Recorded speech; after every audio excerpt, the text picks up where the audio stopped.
एक जादूगर किसान था। वो गांव में सोने चांदी और हीरे की खेती करता था। गांव के सभी किसान जब जादूगर किसान के खेत में सोने चांदी और हीरे की फसल को देखते तो आश्चर्य में पड़ जाते और सोचते कि खेतों में सोने चांदी और हीरे की फसल कैसे उग सकती है। सभी किसान जादूगर किसान के पास पहुंचते हैं और उससे पूछते हैं, भैया तुमने अपने खेतों में सोने चांदी और हीरे की फसल कैसे उगा रखी है? क्या हम लोगों के खेतों में भी ये फसल उग सकती है? भाई, खेतों में ये फसल उग तो सकती है, लेकिन कोई ठीक नहीं कि किस खेत में उगेगी और किस खेत में नहीं उगेगी। इसकी कोई गारंटी नहीं है। लेकिन तुम्हारे खेत में तो ये सोने चांदी की फसल उगती है। बस हम सबको भी अपने खेतों में तुम्हारी तरह ही सोने चांदी और हीरे की फसल उगानी है। ठीक है, लेकिन उसके लिए तुम सबको थोड़ा कष्ट उठाना पड़ेगा। हाँ, हम सब तैयार हैं। सभी किसान बिना सोचे समझे कि हम सबको कितना कष्ट होने वाला है, जादूगर किसान की हाँ में हाँ मिला देते हैं। और जादूगर किसान भी ये बात जानता है कि अगर मैंने इनको सोने चांदी और हीरे की खेती करने के लिए कुछ रास्ता नहीं बताया तो ये लोग हमेशा मुझे परेशान करते रहेंगे। ये सोचकर जादूगर किसान उन किसानों से कहता है, देखो भाइयों, जैसा कि मैं तुम सबको पहले ही बता चुका हूं कि इस खेती के काम में तुम लोगों को बहुत कष्ट होने वाला है।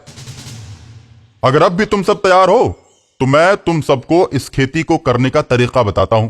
देखो भाइयों, सबसे पहले तो इन फसलों के बीज को लाने के लिए ही तुम्हें परेशानी का सामना करना पड़ेगा।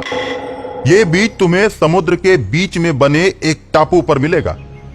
टापू पर एक छोटा सा मंदिर है, वहीं पर पुजारी इन फसलों की खेती करता है। वो टापू यहां से बहुत ही दूर है। दूसरी बात ये कि बीज भी काफी महंगे हैं। और तीसरी बात, कोई जरूरी नहीं कि बीज बोने के बाद फसल उग ही जाए। अगर फसल ना उगी तो समझ लेना कि तुम बर्बाद हो गए। अरे कोई बात नहीं, हम उस टापू पर जरूर जाएंगे।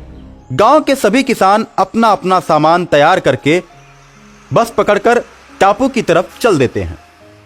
बस में बैठे बैठे जब उन्हें 2-3 रोज हो जाते हैं तो बस उन्हें समुद्र के किनारे उतार देती है।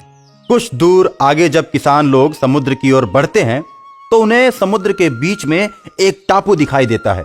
वहीं पर एक छोटा सा मंदिर भी है और उसमें एक पुजारी भी दिखाई देता है। टापू पर जाने के लिए वे सभी किसी साधन की खोज में लग जाते हैं। दूर दूर तक कोई भी नाव नजर नहीं आती। वे लोग समुद्र के किनारे बैठकर इंतजार करते हैं कि शायद कोई मल्लाह या नाव इस तरफ चली आए। 2-4 दिन इसी तरह बैठने के बाद एक मल्लाह आता है और उनसे पूछता है, अरे तुम लोग यहाँ पर 4 दिनों से क्यों बैठे हो?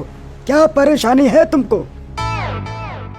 देखो भाई, हम लोगों को समुद्र के बीच में जो टापू दिखाई दे रहा है ना, वहां पर जाना है और फिर उधर से आना भी है। इसलिए हम लोग एक नाव की खोज में लगे हुए हैं। ठीक है, मैं तुम लोगों को पहुँचा दूंगा, लेकिन आने और जाने के लिए एक आदमी का किराया 2000 लगेंगे। अगर मंजूर हो तो बोलो, नाव लेकर आता हूँ, नहीं तो फिर जयराम जी की।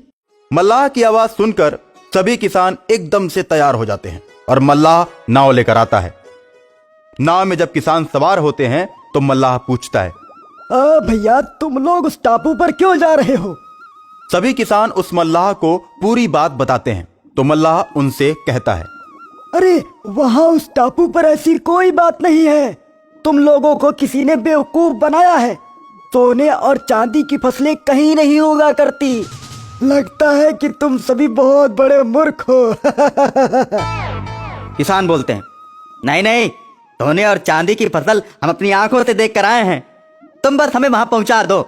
मल्लाह मन ही मन उन किसानों पर हंसते हुए उनको टापू के पास ले जाता है। टापू पर पहुंचने के बाद सभी किसान साधु बाबा से मिलते हैं और उनको सारी बात बताते हैं। साधु बाबा किसानों की बात को बड़े ही ध्यान पूर्वक सुनते हैं और उसके बाद मुस्कुराते हुए उन सभी से कहते हैं, अरे मूर्खों, तुम्हें ये किसने बता दिया कि इस टापू पर सोने चांदी और हीरे की फसल होती है और वो फसल एक साधु बाबा यानी कि मैं उगाता हूं। सभी किसान निराश मन से अपने गांव की ओर चले आते हैं और मन ही मन जादूगर किसान पर क्रोधित हो जाते हैं और गांव आकर जादूगर किसान से मिलते हैं और उससे कहते हैं, अरे तुमने हम सबको बेवकूफ बनाया है। हम सबका इतना पैसा खर्च करवा दिया और उसके बदले हमें कुछ मिला भी नहीं।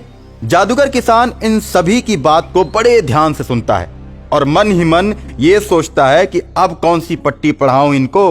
मैंने तुम सबको समझाया था ना कि तुम्हें थोड़ा बहुत कष्ट उठाना पड़ेगा, और वो बाबा इतनी जल्दी बीज नहीं देते हैं, तुम्हें उन्हें मनाना पड़ेगा।